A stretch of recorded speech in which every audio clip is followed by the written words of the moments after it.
Good morning! Welcome back to our channel. Ngayon, magluluto naman tayo ng inihaw na baboy with mayonnaise. Ito po yung ating mga ingredients kakailanganin. Ito yung ating fat belly, 1 kilo. Meron tayong luya, meron tayong lemon, green onion, meron din tayong onion na buo, meron tayong asin, black pepper, meron tayong suka, at ang ating mayonnaise.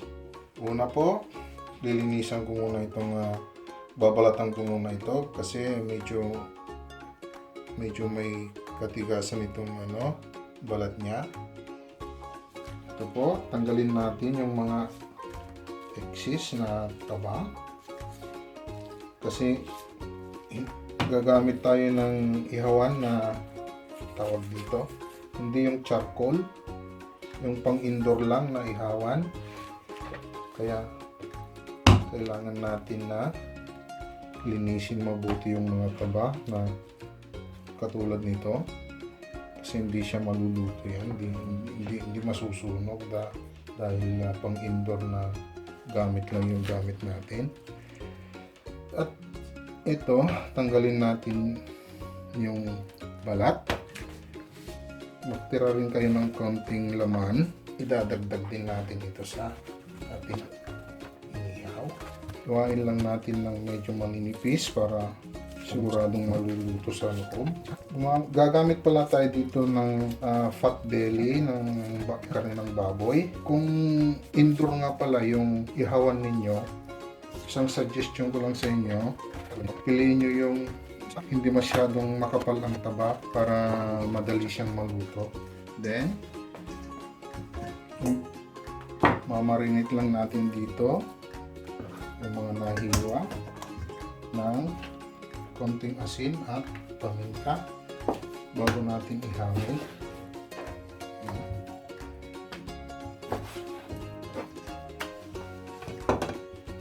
Konting asin.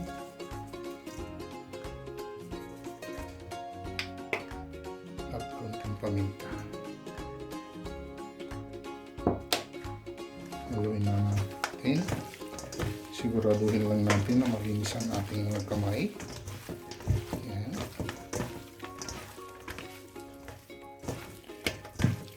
Okay lang yung kapal niya.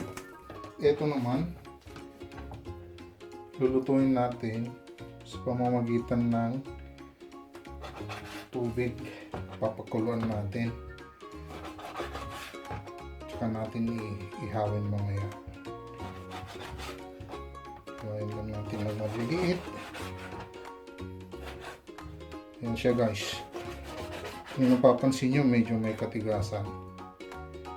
Matalas na itong kutsilyo natin pero medyo talagang may katigasan. Yan, babalikan natin mamaya. Magsasalang tayo ng tubig.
Ayan po siya guys.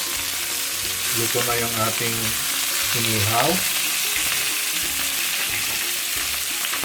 Buuin na natin para hiwain na. Ayan. Ganda ng pagkaluto.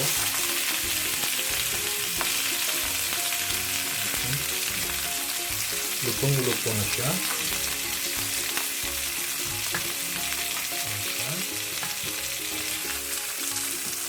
Hintayin lang natin lumamig. Saka natin hiwain. Siya. Ito na pala yung pinakuloan nating balat na kanina. Luto na rin siya. Pwede na siyang ihawin din. Ayan po siya. Sa yung pagkakataon na ito, dito natin ihawin yung ating balat ng baboy na ating pinakuloan kanina. Ayan.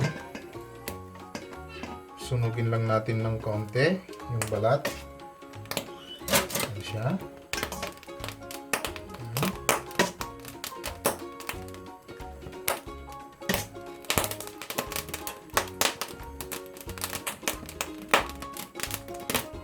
Ito po yung tinatawag naming mga Ilocano na sarabasab.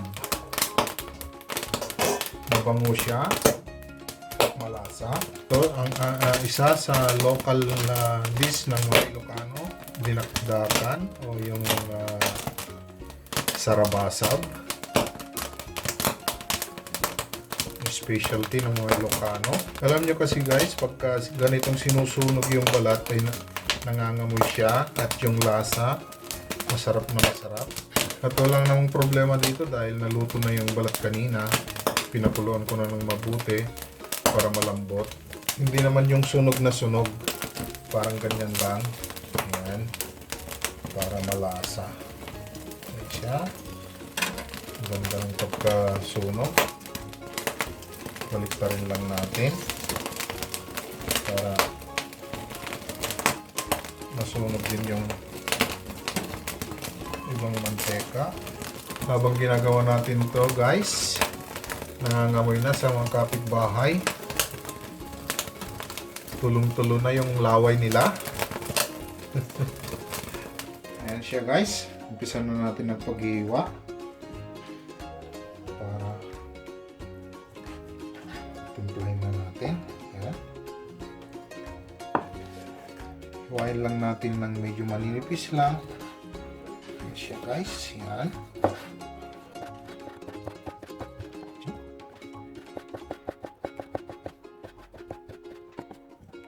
Tingnan nyo guys, yung balat ng baboy na inihaw natin.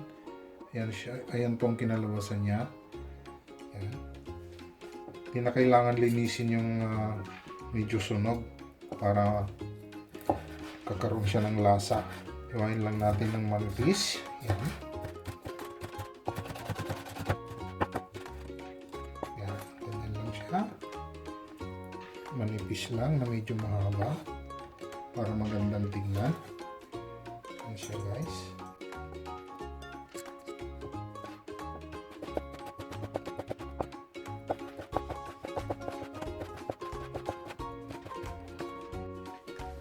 Ayun na po siya guys. Nahiwa na natin.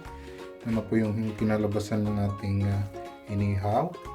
Ngayon, lalagay na natin itong mga ricado.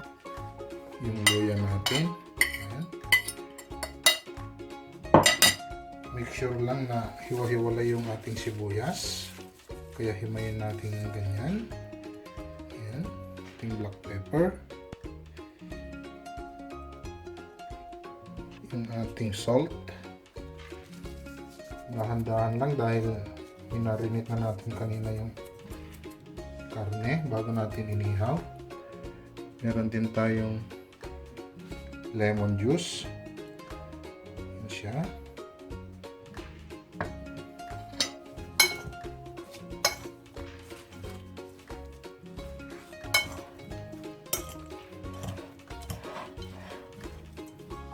Maglalagay din tayo ng kaunting suka. Magdadagdag ng bango at asim nito.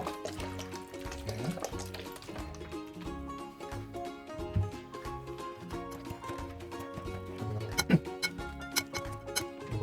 Haluin ko na lang sa kamay para mas mabilis siya. Sa amin kasi mga Ilocano, pag gumagawa kami ng tinatawag naming dinakdakan, gumagamit kami ng utak, yung utak ng baboy. Kaya lang dito sa amin, medyo mahirap magkaroon nun dahil binabawal nilang magtinda. Kaya ginagamit ko ang alternatibo, gumagamit ako ng mayonnaise. Tikman natin yung lasa, kung anong kulang. Medyo kulang siya ng asin.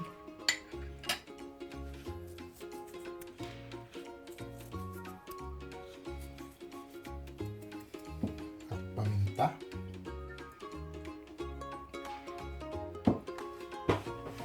Ngayon, yung ating mayonnaise. Yan. 2 kutsara muna.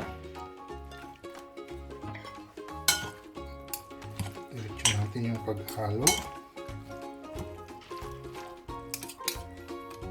Yan siya. Nagmukha na siyang dinakdakan.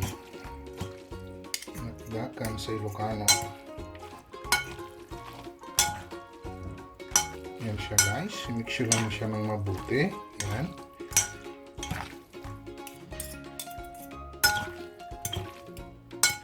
Masarap din siyang lagyan ng siling maanghang. Kung wala kayong bata na kakain, o kung kahit may bata, kung gusto niya rin may sipa, lagyan niyo rin siya. Ayan siya guys.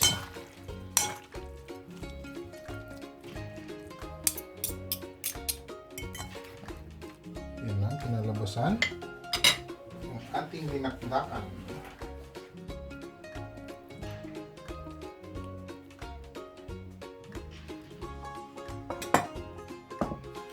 At ang ating onion, green onion.